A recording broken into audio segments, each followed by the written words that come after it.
ఇది నేను తయారు చేశాను మన అల్లరి కృష్ణుడి కోసం.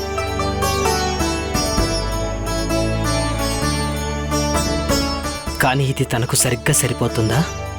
తను ఎలా ఉంటాడు, ఎంత పొడుగో ఇది నీకెలా తెలుసు? నాకు తెలుసు స్వామి.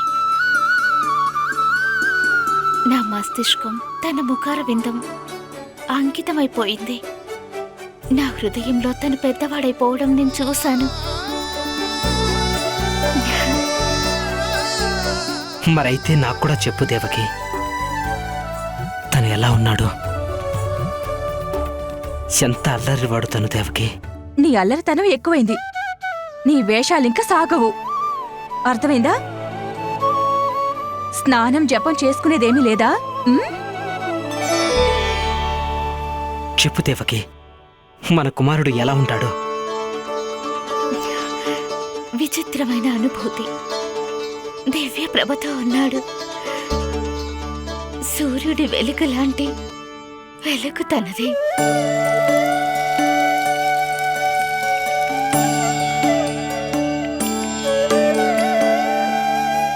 చక్కటి మెరిసే గోధుమ రంగు.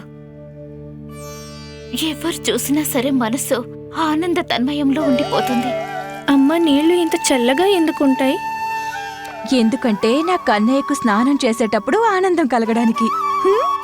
కేశాలు ఎంతో ఘనంగా ఉన్నాయంటే వర్ష ఋతువులోని చీకటి మేఘంలా. కళ్ళల్లో ఎంతటి తేజం ప్రబలుతుందంటే అవి విరిసిన 2 కమలాలు. ఇక మాటలు ఏది కనిపిస్తే అది, ఏమిటి, ఎందుకు, ఎలాగంటే క్షణకాలం అన్ని తెలుసుకోవాలని ఎంత జిజ్ఞాస ఉందంటే చకితులను చేస్తాడు. తన ప్రశ్నలలో జగతి మొత్తం కనిపిస్తుంది. అమ్మా, ఎందుకు తెల్లవారుతుంది? ఎందుకంటే సూర్యదేవులు రథం ఎక్కి భ్రమణానికి బయలుదేరతారు కాబట్టి. కానీ సూర్యదేవులు భ్రమణానికి ఎందుకు బయలుదేరతారు? ప్రాణులన్నిటికీ వెలుగునివ్వడానికి. సూర్యదేవుని ప్రకాశం పసుపు రంగులో ఎందుకుంటుంది? ఎందుకంటే నా కన్నయ్య ధోతి పసుపు రంగులో ఉంది కాబట్టి. సరే అమ్మా, సూర్యదేవుడు గుండ్రంగా ఎందుకుంటాడు?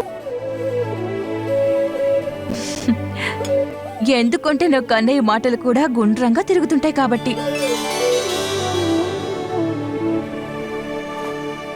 కానీ అమ్మా, నీ అంగవస్త్రం ఎక్కడ పెట్టాను నేను?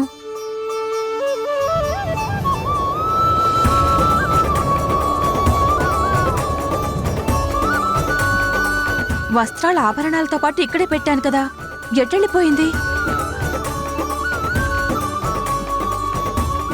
ఎంత బాగుండేది ఈ వాయువు దీన్ని ఎగిరేస్తూ నా కృష్ణుడి దగ్గరికి చేరిస్తే బాగుండు.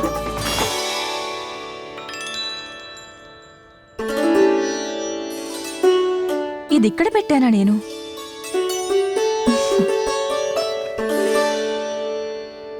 ఇంత అందమైన కళాకృతి దీన్ని చూడనే లేదు నేను.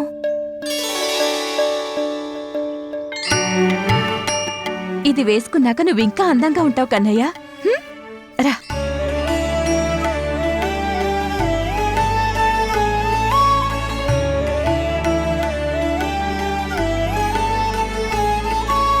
కానీ అమ్మా, ఇక చాలు కన్నా, ఇక ప్రశ్నలొద్దు. కదలకుండా ఉండు, నన్నిది నీకు పెట్టనివ్వు.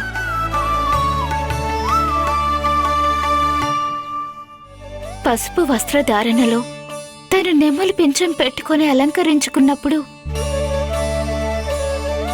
సరే, ఇక లేచి చూపించు నా కన్నయ్య ఎలా కనిపిస్తున్నాడో.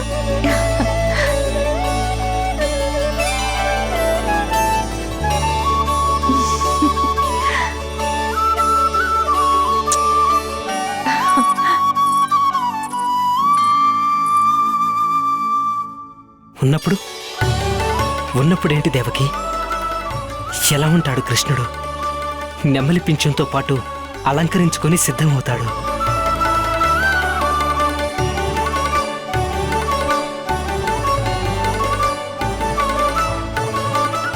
శ్రీమన్నారాయణుడు లాగుంటాడు.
దేవకి, ఇవాళ కృష్ణుణ్ణి వర్ణించి నాలో కూడా ఆశ చిగురింపచేశావు.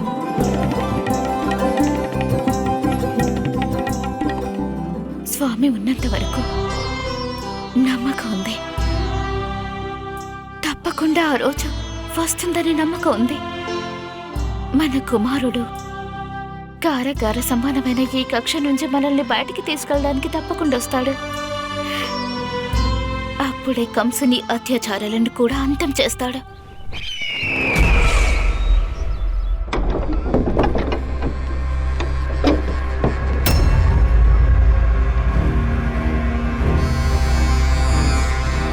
మహారాజా కంసుల వారు వేంచేస్తున్నారు. జయ జయకారాలు ఆరంభించండి. మహాసామ్రాట్ మధుర నరేంద్రులు కంస మహారాజు గారికి జై. మహారాజు కంసులకు జై. మహారాజు కంసులకు జై. మహారాజు కంసులకు జై. మహారాజు కంసులకు జై.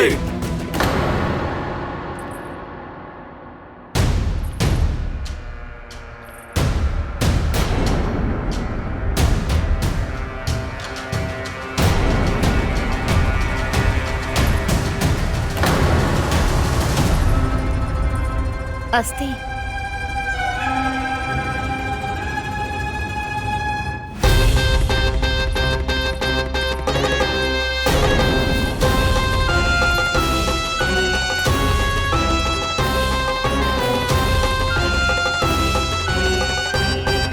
సభకు అందరూ ఇక్కడ ఉపస్థితులై ఉన్నారా?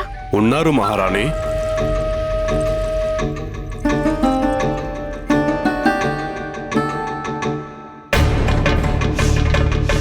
మరేంటి మీ సమాచారాలు?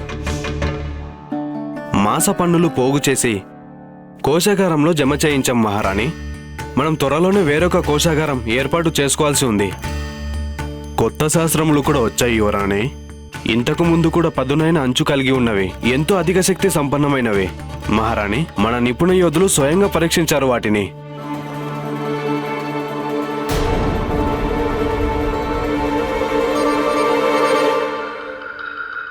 ఏమైంది అక్లాసురా?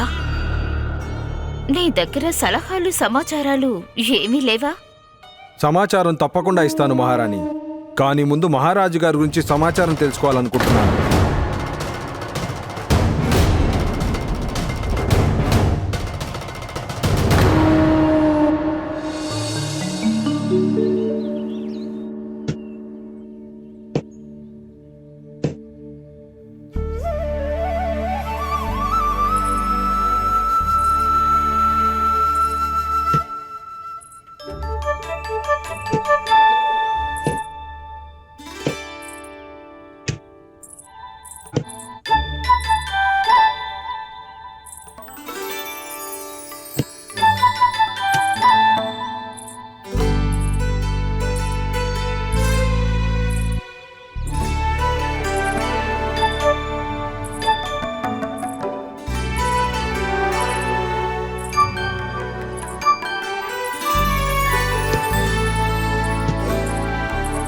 నాకు తెలుసు నా వెనకాల ఎవరున్నారో. అమ్మా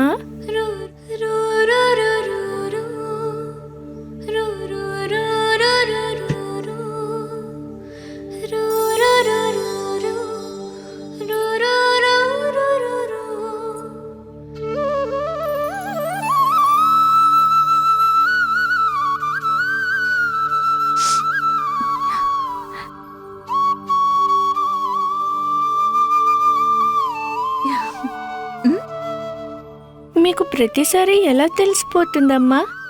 మీ కళ్ళు 4 వైపులు చూడగలుగుతాయా?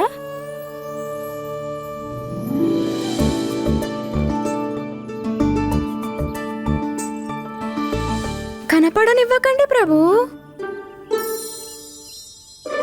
చెప్పు, నీకేం కావాలిప్పుడు?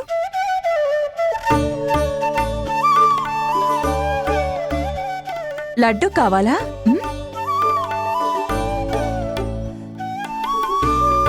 మరి బూరెలు కావాలా? అయితే నీకు ఖచ్చితంగా మీగడ వెన్న కావాలి. మరైతే నువ్వే చెప్పు కన్నయ్య, నీకేం కావాలి? నాకేం అవసరం లేదమ్మా, నేనే ఒకటి ఇవ్వాలని వచ్చాను. అవునా? మరైతే ఇవ్వు.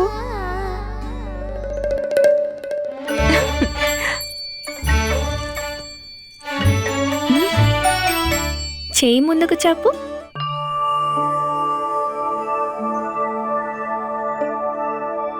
ఇది మీకోసం మాల కట్టి తెచ్చాను. నిజంగానా? కన్నయ్య, ఇది నువ్వే కట్టావా? అయితే దీన్ని నువ్వే నా చేతికి కట్టు.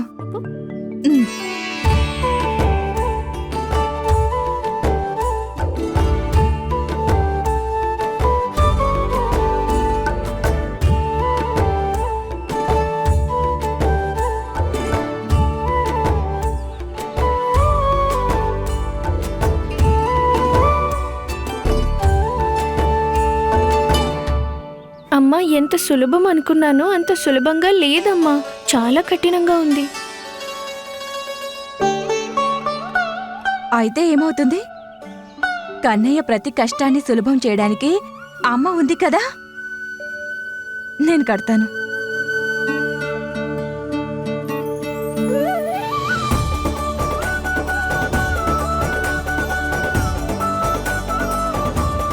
అయిపోయిందా?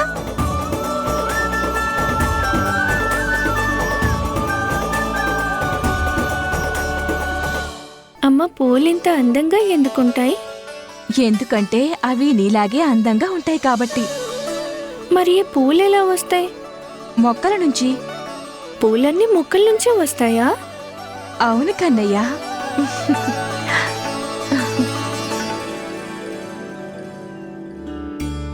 అమ్మా, మొక్కలన్నీ ఆకుపచ్చ రంగులో ఉంటాయి కదా, మరి పూలు వేరువేరు రంగుల్లో ఎలా పూస్తాయి?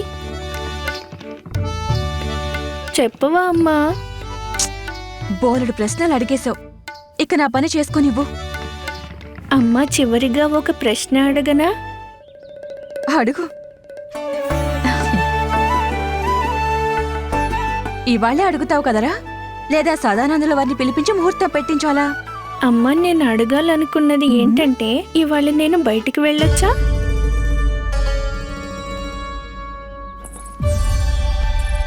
పొద్దున్నుంచి అందుకే పూలిస్తున్నావు కదా, దాంతో అమ్మ ప్రసన్నమైపోయి సరే అంటుందని. నువ్వు సరే అన్నావా? వద్దు అన్నాను కదా, ఖచ్చితంగా వద్దు. సరిగ్గా విను, బుర్రలో కూడా వినిపించుకో.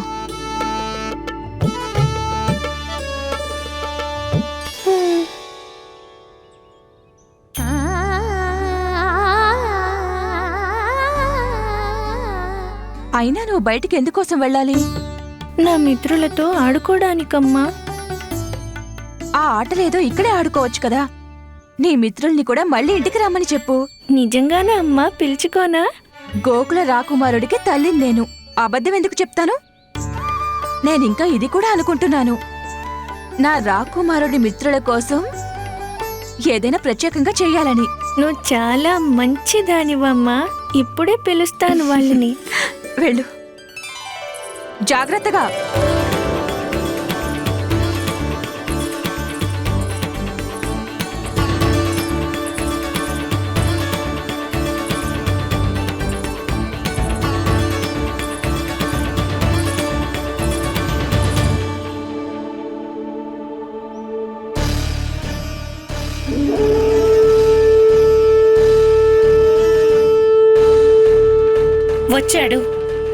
వచ్చేశాడు, తను వచ్చేశాడు.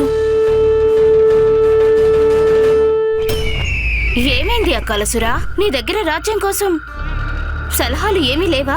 సలహా తప్పకుండా ఇస్తాను మహారాణి. ముందు మహారాజు గారి గురించి తెలుసుకోవాలనుకుంటున్నాను. అక్లాసురా, నీ మర్యాద ఏమైపోయింది? వాళ్ళ నిలబడి మాట్లాడండి. నువ్వు రాజసింహాసనానికి సమాధానం చెప్తున్నావని మరవకు. సింహాసనం పైన సింహం లేనప్పుడు మర్యాద అనే ప్రశ్నే ఉండదు. నేను నిలబడి పూర్తి వినయంతో సమాధానం చెప్పేవాణ్ణి. నిజంగా ఇక్కడ మహారాజు కంసుల వారు ఉండుంటే. గత 3 సంవత్సరాలుగా ఈ సింహాసన భారాన్ని మోసింది ఎవరు?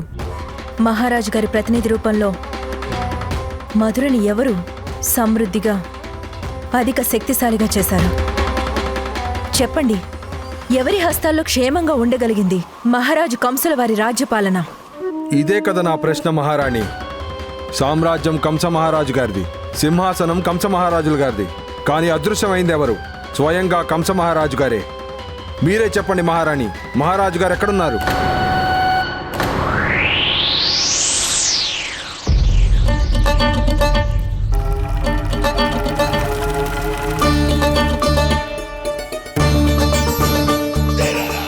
నీకు తెలియందా అకాలాసురా, మహారాజు తీవ్రమైన ధ్యానంలో ఉన్నారని? తమ రాజ్య ప్రజల హితం కోసం వారు తమ కర్తవ్యాన్ని నిర్వర్తిస్తున్నారు. రాజు మొదటి కర్తవ్యం ప్రజల గురించి ఉంటుంది. గత 3 సంవత్సరాలుగా ప్రజలు వారిని చూడని కూడా చూడలేదు. అసలు జీవించి ఉన్నారా? ఆపండి!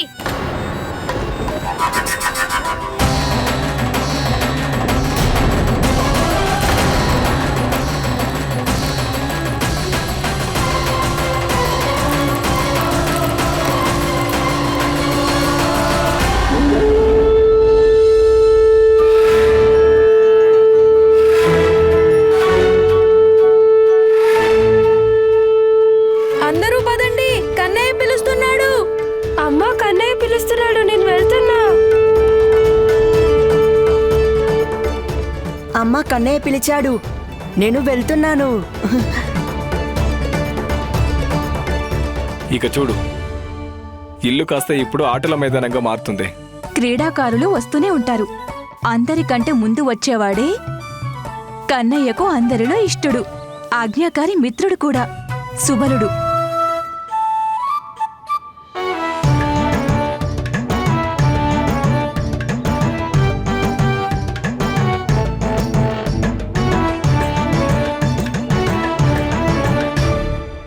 నారాయణ నారాయణ, కన్నయ్య పిలిచాడని నేను పరిగెత్తుకుంటూ వచ్చాను. నువ్వప్పుడే పండు తినేస్తున్నావు. మరి నేను ఎన్ని పిండి వంటలు చేస్తున్నప్పుడు వాటికి నీ కడుపులో చోటు మిగలదు కదా. నేను చూసుకుంటానత్తా. ఇదైతే ఇప్పుడు పూర్తి చేసేస్తాను. నువ్వు చేసినవి కూడా నేను తింటాను. ఫలాన్ని, అన్నాన్ని అవమానించను నేను.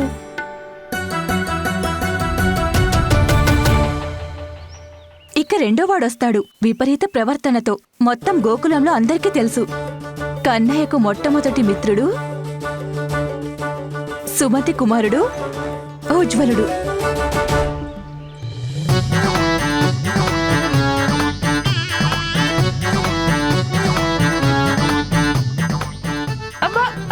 అయ్యో, నెమ్మదిగా. కన్నయ్య, నీ స్వరం విని నేను వచ్చేసాను. నీకు తెలుసా ఎంత కష్టమవుతుందో? త్వరగా రావాలన్న తొందరలో పడిపోబోయి తప్పించుకున్నాను. అయినా ఉరుకులు పరుగులతో అందరికంటే ముందే వచ్చేసాను. కానీ అందరికంటే ముందు సుబలుడు వచ్చాడు. హాహా, కానీ ఎందుకంటే నేను వెళ్ళనిచ్చాను కాబట్టి వచ్చాడు. అరే, ఒక్కసారైనా వచ్చే అవకాశం దొరకాలి కదా మన మిత్రులకి, అవునా కాదా?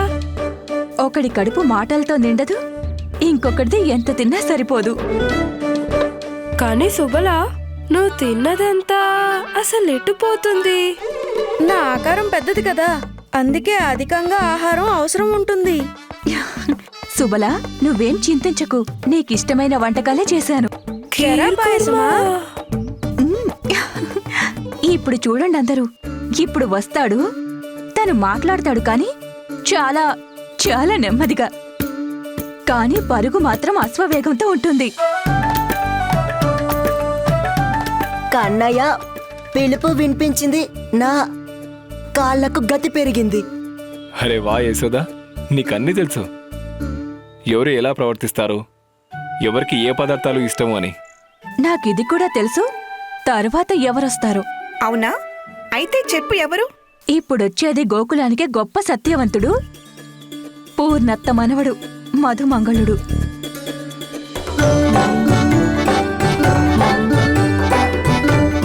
నారాయణ నారాయణ. సరే, నేను కూడా వచ్చేసాను, ఇక ఆడుకుందామా? కాని కన్నయ్య ఇప్పుడే ఆడడం మొదలు పెట్టాడు కదా. అదెందుకని? తన అన్న ఇంకా రానేలేదు. అన్న లేకుండా కన్నయ్య ఏదైనా మొదలు పెట్టడం అన్నది అసాధ్యం. అన్నెక్కడున్నాడు? కన్నా తన వసంతుడిని కలవడానికి వెళ్ళాడు. ఇద్దరు కలిసే వస్తారు. అన్న వచ్చేశాడు. వసంతుణ్ణి అన్నయ్య ఎత్తుకొచ్చేశారు. నారాయణ నారాయణ నారాయణ.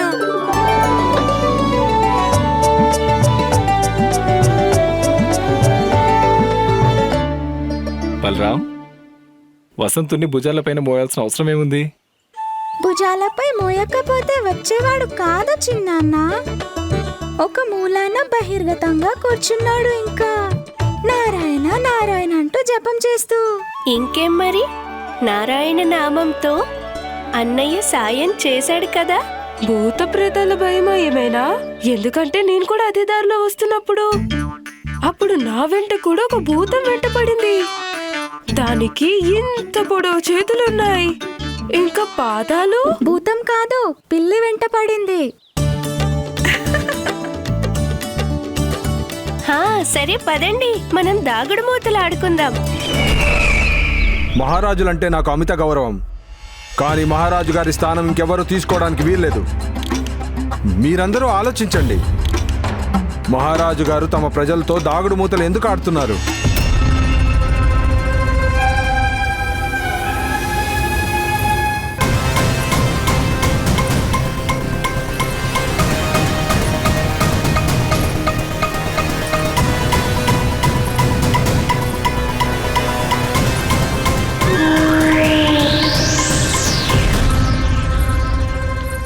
మీరు అస్త్రశస్త్రాలు వచ్చాయని చెప్పారు కదా, చూపించండి.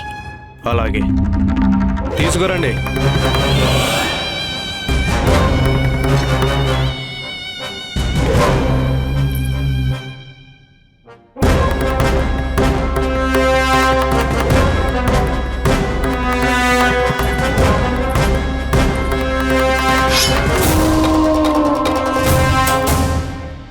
ఇలా ఖడ్గాన్ని చూపించి భయపెట్టి నా నోరు మూయించగలరు, కానీ మనసులో ఉద్భవిస్తున్న ప్రశ్నలను మీరు ఆపుతారా? మహారాణి, అకలాసురుడి ప్రశ్న ఉచితమైనదే. మిగతా సభాసదులందరి కోరిక కూడా మేమందరం మహారాజు గారిని చూడాలనుకుంటున్నాము. మహారాణి, ఒకసారి మహారాజు గారి దర్శనం కల్పించండి. పొరపాటున ప్రాప్తికి క్రోధం వచ్చిందంటే వీరి అభిలాష వీరి ప్రాణాల్ని హరించేస్తుంది. అయితే మీరంతా కోరేదేంటి? మహారాజు తపస్సుకి భంగం కలగాలనా? నేను మహారాజు గారిని ధ్యానం నుంచి మధ్యలోనే రమ్మని చెప్పమంటారా? యుద్ధ పరిస్థితి వచ్చేంత వరకు ఈ ఖడ్గం ఊరిలో ఉంటేనే బాగుంటుంది. అవసరం లేనప్పుడు జహ్వా నోటి లోపలుంటే బాగుంటుంది.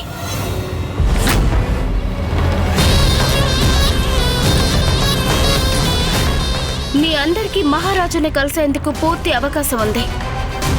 అందువల్ల నేటి అశ్వయుజ పూర్ణిమ రోజున కంస మహారాజు మీ అందరినీ అవశ్యంగా కలుసుకుంటారు. మహారాజా కంసుల వారికి, మహారాజా కంసుల వారికి, మహారాణి అస్తి మహారాణి ప్రాప్తికి. అకాలసురా, రావడం మర్చిపోవద్దు. మనం కూడా మన పని మొదలు పెడదామా? అక్కయ్య పదండి. భోజనానికి కాస్త వేచి ఉండాల్సిందే. మీరింకా ఏం చూస్తున్నారు? ఆట మొదలు పెట్టండి.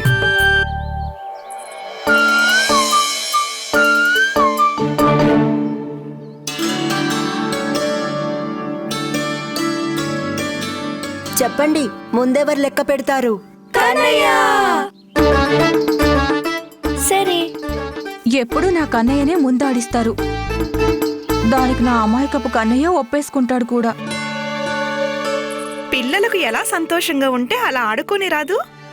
కనీసం ఒక్కరైనా నా కన్నయ్యకు దాక్కునే అవకాశం ఇవ్వాలి కదా.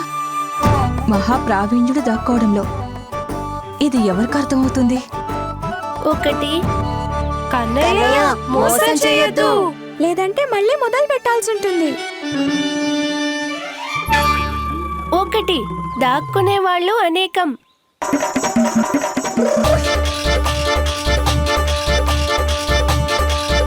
2 అందరూ వెళ్ళి దాక్కోండి.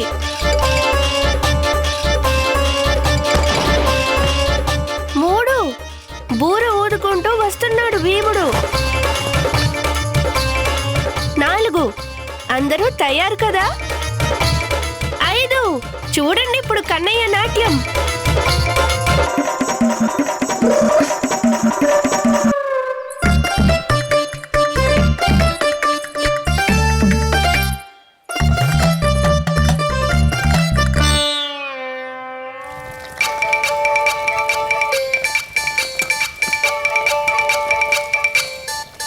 ఏం చేస్తున్నావు యశోద?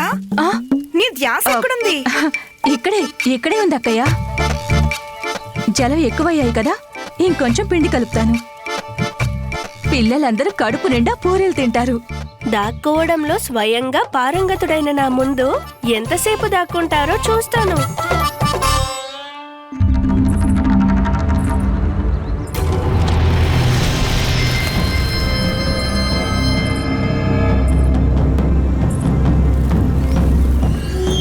ఆట సాకుతో అయినా ఒక్కసారి బయటికి రా కృష్ణ. రా, వచ్చి చూడు, నీకోసం ఎవరు ఇంతగా ఆరాటంతో ఎదురు చూస్తున్నారు.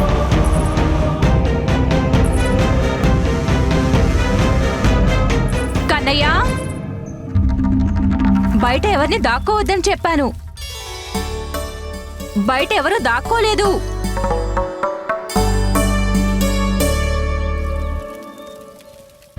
మరింకెక్కడ దాక్కుని ఉంటారు?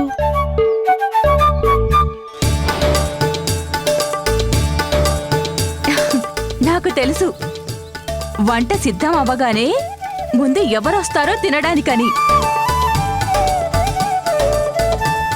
సుబలుడు.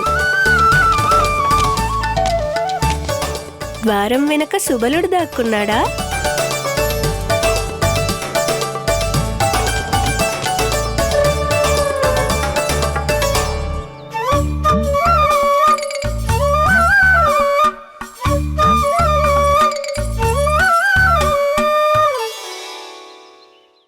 నీకు తెలుసా రోహిణి అక్కయ్య, నా కన్నయ్య ఎవ్వరికీ భయపడడు. భూతాలని, ప్రేతాలని, ఇక పిల్లి, ఎద్దు అయితే అసలు లెక్కలోనే ఉండవు. ఖచ్చితంగా అమ్మ వసంతుడి గురించి సంకేతం ఇస్తుంది.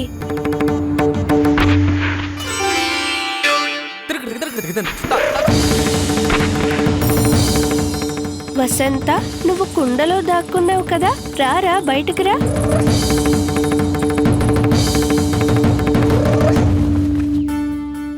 యశోద చిన్నమ్మ నీకు సహాయం చేస్తుంది కదా? బావుందిరా, నేను నా పని చేసుకుంటున్నాను. మీరందరూ ఆడుకుంటున్నారని నేను భాండాగారం కక్షలోకి కూడా వెళ్ళడం లేదు.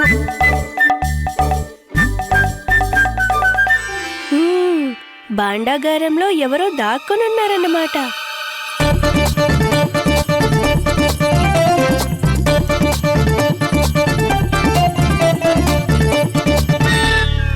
పెద్దమ్మ తనకి సంకేతాలు ఇస్తుంది.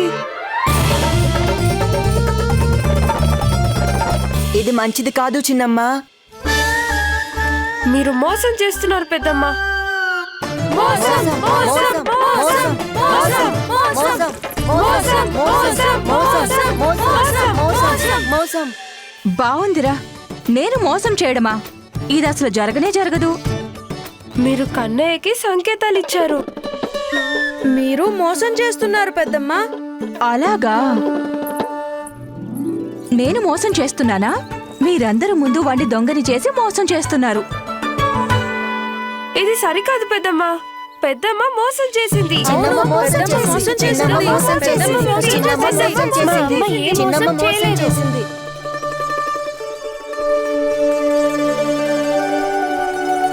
కానీ ఇదైతే నిజం కాదు. చిన్నమ్మ నీకు సహాయం చేసింది, అవునా?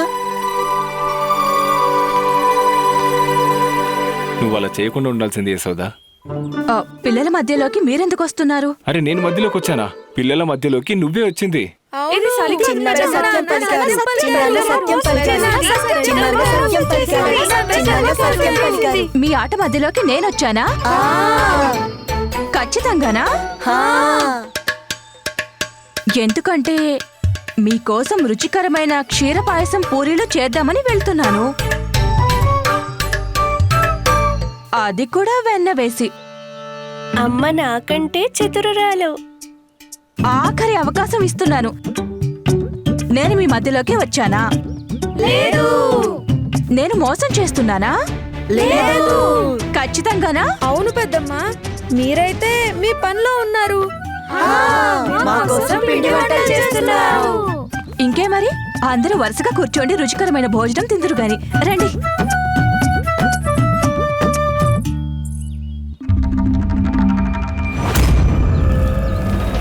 ఒక్కసారి బయటికి రా కృష్ణ. నా బాధ నీకు చెప్పుకోవాలి. ఇక నీ నుంచి సుఖాన్ని పొందాలి. నాకున్న ఒకే ఒక్క సుఖాన్ని పొందాలి.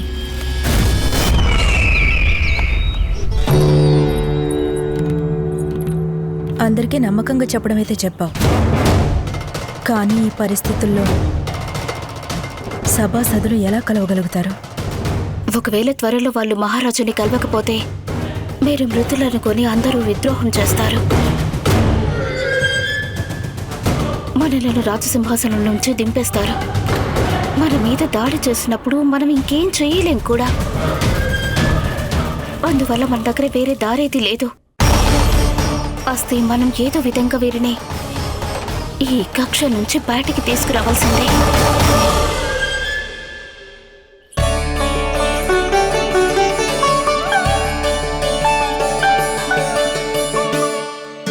బలరామా, కన్నయ్య ఎక్కడా? నాకు తెలియదు చిన్నమ్మా. యశోద ఇక్కడో ఎక్కడో ఉండుంటాడు. చూడు, ఈ వంటల సువాసనతో పరిగెత్తుకుంటూ వస్తాడు. ఇక్కడే ఉండేవాడు, కానీ ఎక్కడికి వెళ్ళిపోయాడు? అక్కయ్య, మీరు వెళ్ళకి భోజనం సంగతి చూసుకోండి. నేను వెళ్ళి ఎక్కడున్నాడో తీసుకొస్తాను. వచ్చేయ్, రా. ఇంకా దగ్గరికి రా కృష్ణ. వచ్చేయ్ కృష్ణ, దగ్గరికి రా కృష్ణ.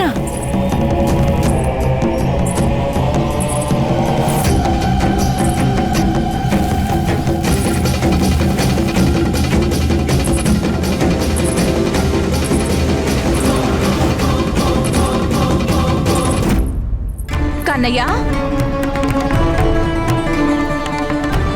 కన్నయ్య,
కృష్ణ, నా స్వామి, నా కన్నయ్య,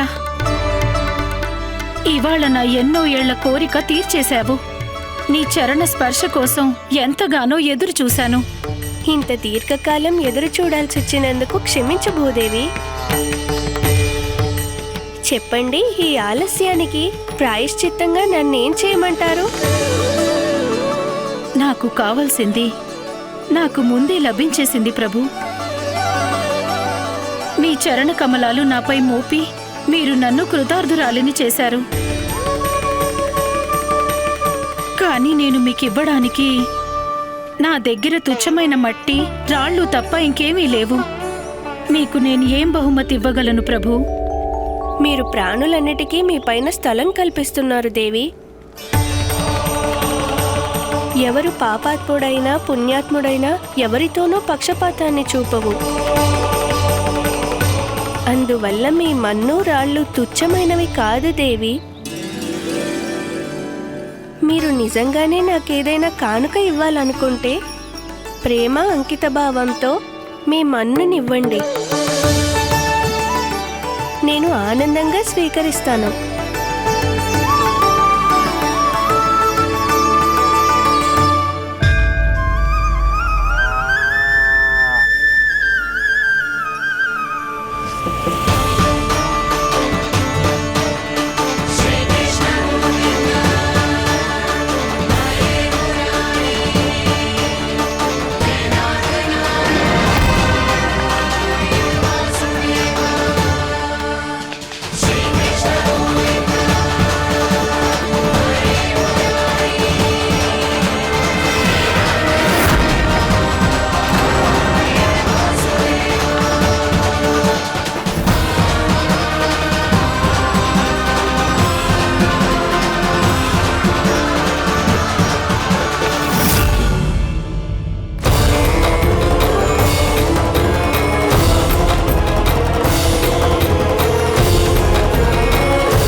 సంవత్సరాల్లో స్వామి ధ్యానం ఎన్నడూ భంగం కాలేదు.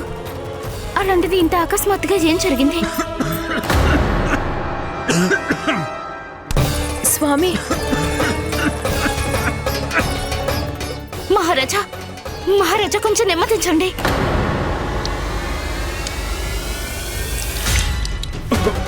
రాజాస్థానంలో మాటిచ్చావు అందరి సమక్షానికి స్వామిని తీసుకొస్తానని. కానీ ఈ స్థితిలో ఇదెలా సాధ్యం? మహారాజా,